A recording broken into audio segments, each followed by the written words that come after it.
நெல்லை அழகியபாண்டியபுரம் பேருந்து நிலையத்தில் இன்று மாலை பள்ளி மாணவியர்கள், மகளிர் மற்றும் பொதுமக்கள் பயன்பெறும் வகையில் பேருந்து வழித்தட நீட்டிப்பு தொடக்க விழா நடைபெற்றது.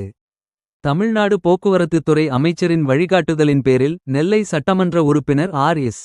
முருகன் கொடியசைத்து புதிய பேருந்து சேவையை தொடங்கி வைத்தார்.